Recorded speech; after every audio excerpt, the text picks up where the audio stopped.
ठाणे महापालिकेला गेल्या 15 वर्षात केंद्र आणि राज्य शासनाकडून तब्बल 16,000 कोटींचा निधी मिळालाय। मात्र एवढ्या मोठ्या प्रमाणात निधी मिळूनही ठाण्यातील समस्या अजूनही कायम असून ठाण्याचा विकास देखील रखडलाय। त्यामुळे एवढा निधी खर्च झाला कसा आणि झाला कुठे या संदर्भात पालिका आयुक्तांनी श्वेतपत्रिका काढावी अशी मागणी ठाणे काँग्रेसच्या वतीने करण्यात आली आहे। ठाण्यात झालेल्या विकास कामांची पोलखोल करण्यासाठी कासरडोली ते बीकेसी MMRDA कार्यालयापर्यंत लॉंग मार्च काढण्यात येणार असल्याची माहिती ठाणे काँग्रेसचे अध्यक्ष विक्रांत चव्हाण यांनी एका पत्रकार परिषदेत दिली आहे। ठाणे काँग्रेसचे अध्यक्ष विक्रांत चव्हाण यांनी पत्रकार परिषद घेऊन ठाणे महानगरपालिकेला गेल्या 15 वर्षात काँग्रेस आणि भाजपच्या काळात केंद्र सरकारच्या माध्यमातून BSUP आणि स्मार्ट सिटीसाठी 4,000 कोटींचा निधी आला असल्याचं सांगितलं।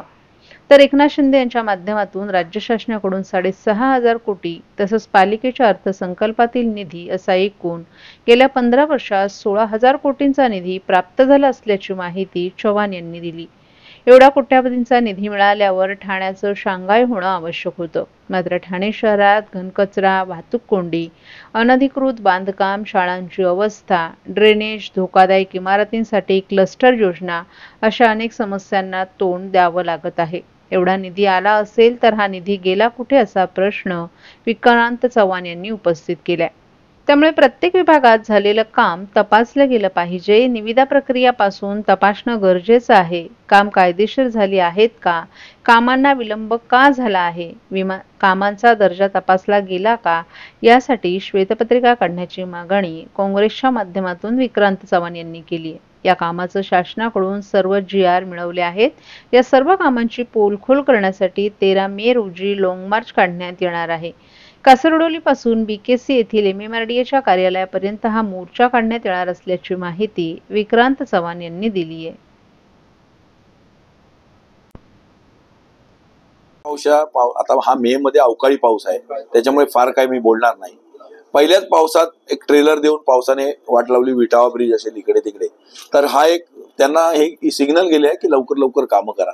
मात्र ह्या सगळ्या गोष्टींवर लक्ष वेधण्यासाठी आम्ही 13 मार्चला लॉंग मार्च काढणार आहोत कासरडोलीपासून आयुक्त कार्यालयापर्यंत आणि आयुक्त कार्यालयापासून MMRDA BKC असा आमचा लॉंग मार्च आहे। विविध टप्प्यावरती आम्ही कामं दाखवणार चेकनाक्यापर्यंत आणि चेकनाक्यानंतर आम्ही सरळ चालत सर्व्हिस रोडने आम्ही BKC ला जाणार।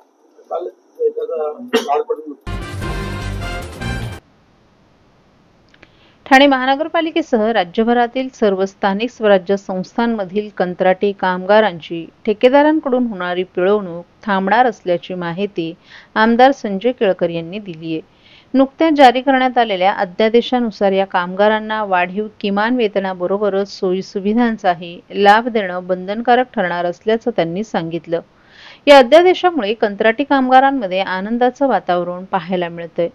स्थानिक स्वराज्य संस्थांमधील कंत्राटी कामगारांना गेली अनेक वर्ष कमी पगार आणि अपुऱ्या सोयी सुविधा देऊन राबवण्यात येत असल्याच्या तक्रारी होत होत्या। मात्र फडणवीस सरकारनं या कामगारांच्या किमान वेतनाचा निर्णय 6 मार्च रोजी घेत नुकताच एक अध्यादेश जारी केला असल्याची माहिती आमदार संजय केळकर यांनी दिली आहे। यापूर्वी कंत्राटी कुशल कामगारांना 21,070 रुपये वेतन देण्यात येत होतं। या निर्णयानुसार त्यांना यापुढे 30,520 रुपये किमान वेतन मिळणार आहे। अर्धकुशल कामगारांना यापूर्वी 20,070 रुपये वेतन मिळत होतं, आता त्यांना 28,000 वेतन मिळणार आहे। तर कुशल कामगारांना मिळणारं 18,570 रुपये वेतन आता 25,070 रुपये मिळणार असल्याची माहिती केळकर यांनी दिली आहे। ठाणे महापालिकेत शेकडो कंत्राटी कामगार ठेकेदारांकडे काम करतायत, मात्र त्यांना कमी वेतन देऊन राबवलं जातं। शिवाय त्यांना सोयी सुविधाही अपुऱ्या दिल्या जात आहेत। याबाबत महापालिका प्रशासनासह अधिवेशनातूनही आपण कंत्राटी कामगारांच्या समस्यांना वाचा फोडली आहे। फडणवीस सरकारनं कंत्राटी कामगारांच्या किमान वेतनाचा घेतलेला निर्णय कौतुकास्पद असून यामुळे ठेकेदारांकडून होणाऱ्या पिळवणुकीला आळा बसणार असल्याचंही केळकर यांनी सांगितलं। हॉस्पिटॅलिटी खूप कमी आहे, पेशंट्स बहुतेक वाढणार आहे, काय सांगाल? नाही, त्यांनी एक ऍक्शन प्लॅन तयार केलेला आहे आणि त्या ऍक्शन प्लॅन प्रमाणे अधिक कारण पावसाळ्यामध्ये रोगराई वाढते मोठ्या प्रमाणामध्ये जेव्हा सुरू होतो, तर त्या ऍक्शन प्लॅन प्रमाणे ते त्याचा पाठलाग करणार आहेत असं त्यांनी आश्वासित केलंय। या विधाला पाणी नाला भरला आणि पूर्ण सोसायटीचं पाणी घेणार. समोर जो नाला तो पॅक केल्यामुळे ते पाणी जात नाही आणि कचरा अटकल्यामुळे थर्मोगाटरमुळे ते पूर्ण पाणी लोकांच्या सोसायटी. त्यांनी तात्काळ काम सुरू करण्याचं आणि अधिकची माणसं लावून ते क्लिअर करण्याचे त्यांनी आदेश दिलेले आहेत आणि त्याच्यामुळे उद्यापासून ते काम सुरू होईल आणि जी आजच अडचण निर्माण झाली, आज बघायला मिळालं आपल्याला, ते दुरुस्त होईल असं मला वाटतंय. ठाणे महापालिकेच्या वर्तकनगर प्रभाग समिती क्षेत्रातील पोखरण रोड क्रमांक 1 वरील थिरानी शाळेजवळ सार्वजनिक शौचालयाचं बांधकाम महापालिकेनं हाती घेतलं होतं, परंतु स्थानिक नागरिकांसोबत मनसेच्या विरोधानंतर या कामाला पालिकेनं स्थगिती दिली आहे. ठाणे महानगरपालिकेनं हरदासनगर नाक्याजवळ शौचालय उभारण्याचं नियोजित केलं होतं, परंतु आयुक्तांच्या मंजुरीनंतर थिरानी शाळेजवळ ते हलवण्यात आलं. या प्रकल्पासाठी 23 जून 2022 रोजी ठेकेदाराला कामाचे आदेशही देण्यात आले होते. 12 महिन्यात काम पूर्ण करण्याची मुदत होती, मात्र 22 महिन्यांहून अधिक कालावधी उलटूनही काम पूर्ण झालेलं नसताना आता रस्त्यात शौचालय बांधण्याचा निर्णय घेण्यात आला होता. त्यामुळे स्थानिकांमध्ये संतापाची लाट यामुळे पसरली. वाहतूक कोंडी तसंच अपघातांना धोका वाढेल अशी भीतीही व्यक्त केली जात आहे. तसंच भविष्यात टपऱ्या आणि दुकानं वाढण्याच्या शक्यतेमुळे ठाणे महापालिका आयुक्तांकडे शौचालयाचं ठिकाण बदलण्याची मागणी मनविसेचे अध्यक्ष संदीप पाचंगे यांनी केली होती. त्यानुसार महापालिकेनं शौचालयाचं काम तात्पुरतं थांबवलं असून नियोजनातील त्रुटी समोर आल्या आहेत. महाराष्ट्रातील भगिनींना आधार देणारी राज्य शासनाची मुख्यमंत्री माझी लाडकी बहीण योजना. या योजनेअंतर्गत अल्प उत्पन्न गटातील 21 ते 65 वयोगटाच्या भगिनींना मिळणार दरमहा 1500 रुपयाची मदत. अर्ज करण्यासाठी 31 ऑगस्ट 2024 पर्यंत मुदतवाढ. कुटुंबाचं वार्षिक उत्पन्न 2.5 लाख रुपयांपेक्षा कमी असलेल्या महिला पात्र. कुटुंबाकडे पिवळं किंवा केशरी रेशन कार्ड असल्यास उत्पन्नाचा दाखला आवश्यक नाही. पांढरं रेशन कार्ड असेल किंवा रेशन कार्ड नसेल तर कुटुंबाचं वार्षिक उत्पन्न 2.5 लाखांपेक्षा कमी असल्याचा दाखला आवश्यक. योजनेसाठीचा ऑनलाईन अर्ज नारी शक्ती दूत ॲपवरून किंवा पोर्टलवर भरता येईल. ज्या भगिनींना ऑनलाईन अर्ज भरता येत नसेल त्यांच्यासाठी अंगणवाडी, ग्रामपंचायत, वॉर्ड ऑफिस, सेतू सुविधा केंद्रामध्ये किंवा आशाताई बचत गटाच्या CRP यांची मदत उपलब्ध. आता आपल्याला अभिमानानं म्हणता येईल, सुखी आणि सुरक्षित आहे माझी लाडकी बहीण.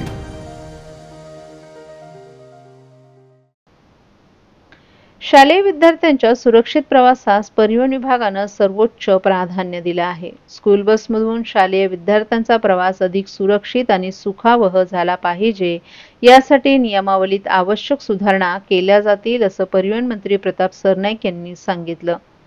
परिवहन मंत्री प्रताप सरनाईक यांनी स्कूल बसमधून विद्यार्थी वाहतूक करणाऱ्या वाहन चालकांनी नियमांचं काटेकोरपणे पालन करावं. विद्यार्थ्यांच्या सुरक्षिततेशी कोणतीही तडजोड केली जाणार नाही. नियमावलीत सुधारणा करताना वाहन चालक आणि पालक संघटनांच्या भावना आणि अडीअडचणींचाही विचार केला जाईल.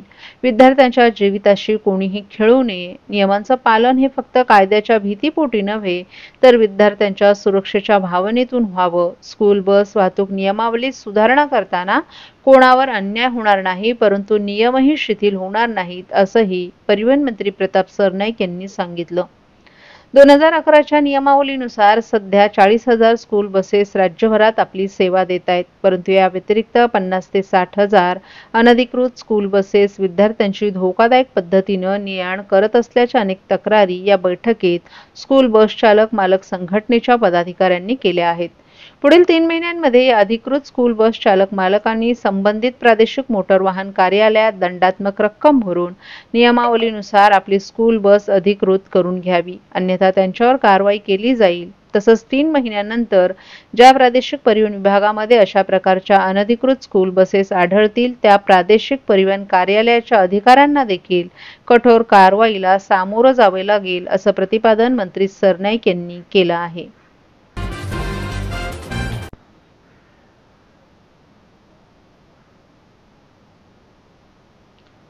मध्य रेल्वेवरील सर्वाधिक वर्दळीच्या ठाणे रेल्वे स्थानकाची आज खासदार नरेश म्हस्के यांच्या उपस्थितीत वरिष्ठ अधिकाऱ्यांनी पाहणी केली. ठाणे लोकसभेचे खासदार म्हणून नुकताच छत्रपती शिवाजी महाराज टर्मिनस येथे झालेल्या विशेष बैठकीत नरेश मस्के यांनी ठाणे स्थानकावरील मूलभूत सुविधांबाबत अनेक सूचना मांडल्या होत्या। या पार्श्वभूमीवर आजच्या या दौऱ्याचं आयोजन करण्यात आलं। या पाहणी दौऱ्यात रेल्वेचे वरिष्ठ अधिकारी, स्थानक व्यवस्थापक तसेच अन्य संबंधित विभागांचे अधिकारीही उपस्थित होते।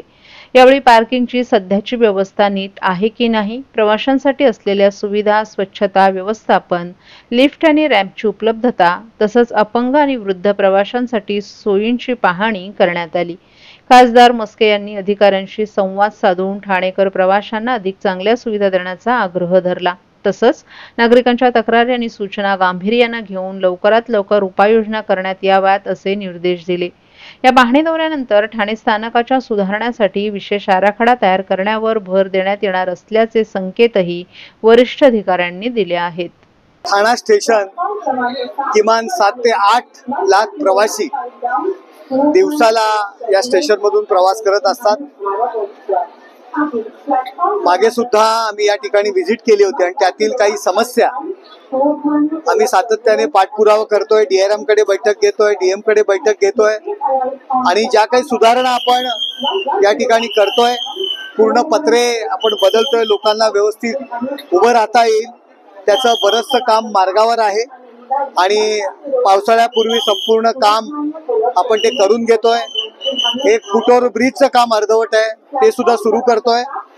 8 एक्सेलेटर लावलेले इलेक्ट्रॉनिक आणि 2 आणखी मंजूर केलेले आहेत। त्याचं सुद्धा मशीन्स जॉन्सन काहीतरी जॉन्सनची मशीन त्यासाठी लागते, ती अजून आलेली नाहीये, ते पण काम लवकरच पूर्ववत होईल।